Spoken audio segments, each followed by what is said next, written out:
there's Christian music, there's Christian films, there's Christian books, and particularly when I went to college, there was a real pressure that that had to be your source of entertainment, and going outside of that was somehow dangerous or wrong to do.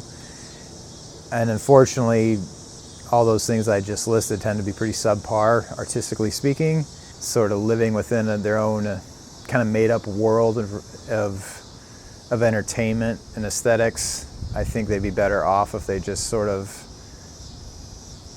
embraced art for art's sake rather than art because it's made by another Christian. That's even when I was deeply a Christian. It's something that always bothered me.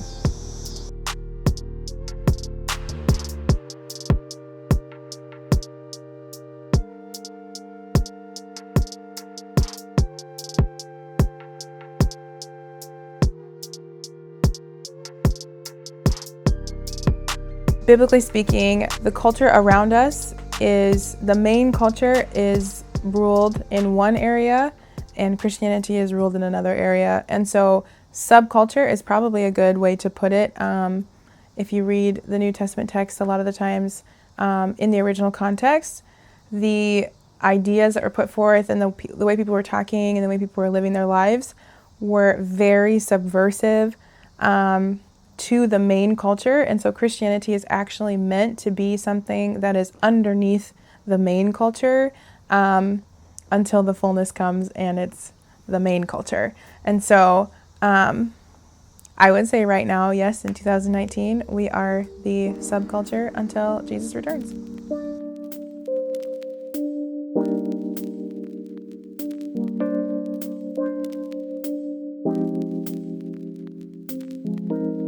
There's huge differences in beliefs in doctrine, and therefore the sort of art, the social structure, all that stuff that is informed by those beliefs kind of takes on a different aesthetic.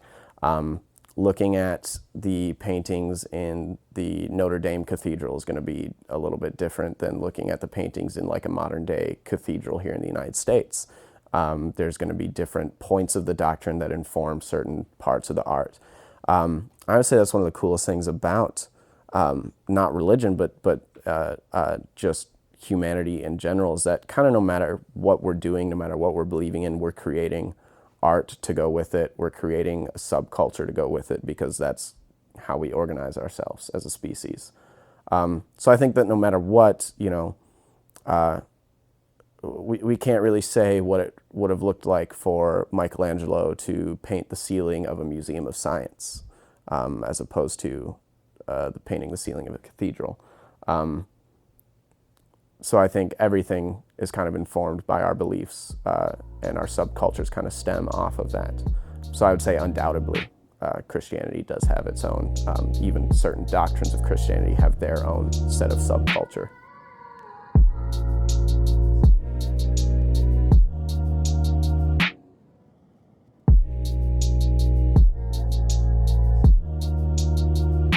There are some within Christianity that believe wholeheartedly, and I would say anxiously, that we need to be separate from the world, taking certain scriptural emphasis, I believe, out of context. And it can feel like we need to isolate ourselves from what's unclean and unholy in the world. And so I've seen a lot of, and I've been a part of, the evangelical Christian subculture where, I'm sure you see it, we have our separate radio station, we have our separate, I wouldn't go so far to say separate restaurants, because I don't think Chick-fil-A is because I really like it. But we have, what's that clothing store in the mall? Like this lady's clothing where it's like only Christian clothing with only Christian music. And so I do think there's this unhealthy felt need in some Christians to isolate from the world, as if that's the power that we have, is to be separate. So I think there is an unhealthy subculture that's happened in America especially. I will say that I do think there is a healthy distinction too. I think that throughout history, through imperfect people and imperfect times throughout history, the church and Christianity has been a beneficial subculture where, like I mentioned earlier, in Rome, when it first started, it was a very different culture. It was a very different atmosphere where love and service and family, those values were cultivated and reproduced and transformed people's lives to where it was separate, but not as something that needed to be separate to out of fear, but it was separate because there was something special going on. So I do think that Christianity is meant to be a separate culture, but not because of fear or out of judgment, but it's to stand out, to make an impact, and to reflect something good in a world that's hungry for it.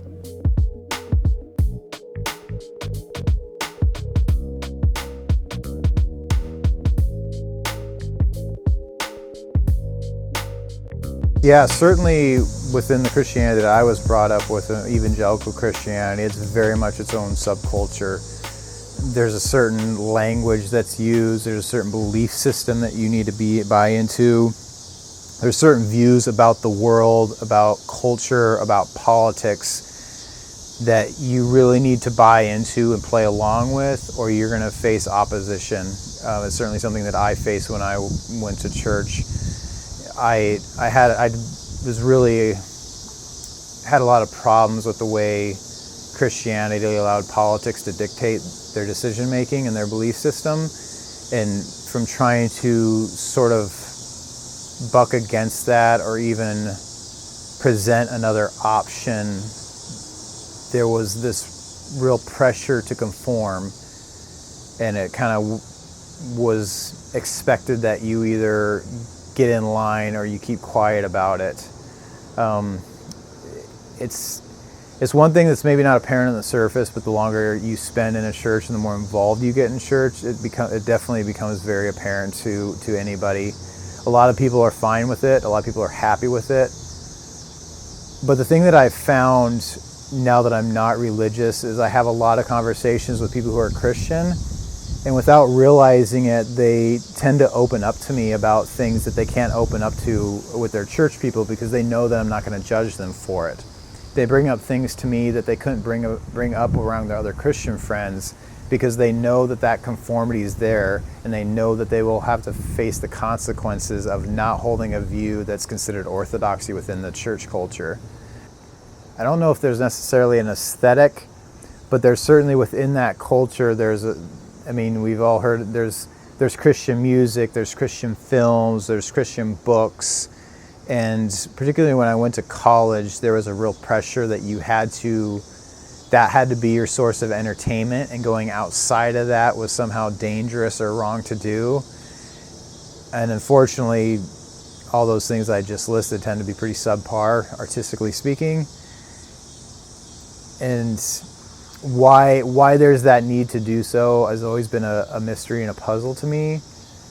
But unfortunately, I really think that it hurts the church having this sort of living within their own bubble, sort of living within their own kind of made-up world of entertainment and aesthetics. I think they'd be better off if they just sort of embraced art for art's sake rather than art because it's made by another Christian. That's even when I was deeply a Christian. It's something that always bothered me.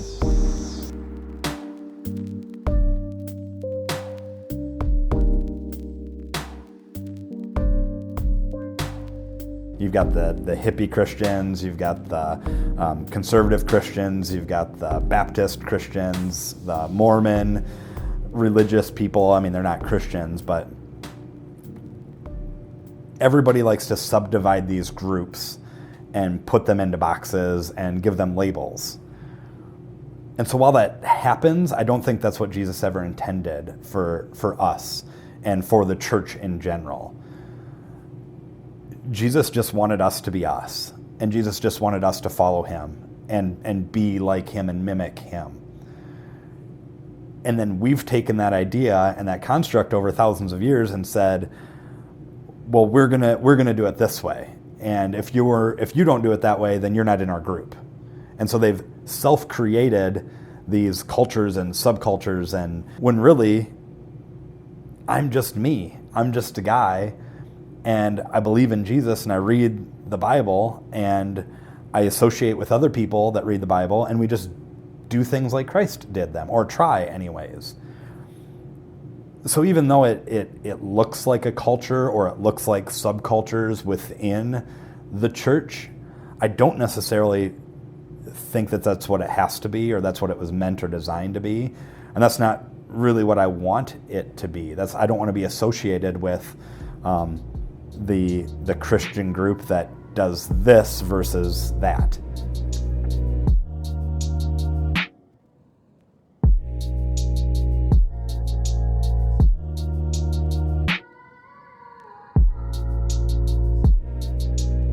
When I was a child and we were at the Brethren Church, Brethren is a little bit more like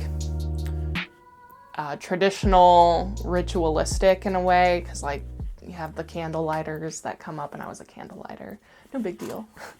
I would light the candles before the service, and my dad has always been like a techie guy. He always likes finding the new latest gadgets. He did his own video editing, and he would put together contemporary worship music to play at the church, and he would put together like a slideshow, and he would get the audio, and it would have the slideshow with the words and everything, and people would sing along that way, and people would complain about it. They're like, it's not out of the hymnal. And Dad would always say, God doesn't care how you worship him. You know, so there were things that he saw in the Brethren Church that they were like very traditional, very stickler, and that wasn't my dad. So when we moved to Wall, South Dakota, when I was 14, and he started to go to an evangelical church, which is a lot more loosey-goosey, a lot more open, not very traditional.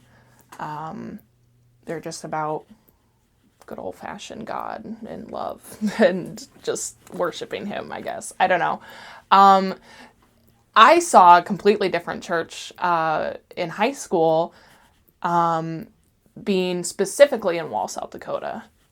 West River, South Dakota, as you get closer to the Black Hills, Wyoming, Montana, is the good old salt of the earth Christian cowboy, like real cowboys in their natural habitat. Like, these are the people that live and breathe that cowboy lifestyle.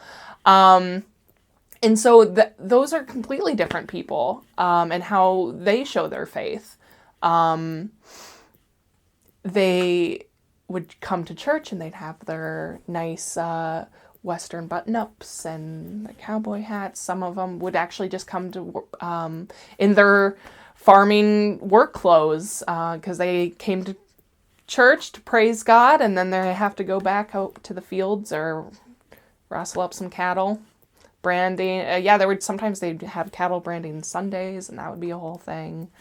We would have church events out on somebody's ranch, different things like that. And there are so many. Christianity is as its own total culture. I don't think that you can just place Christianity in one little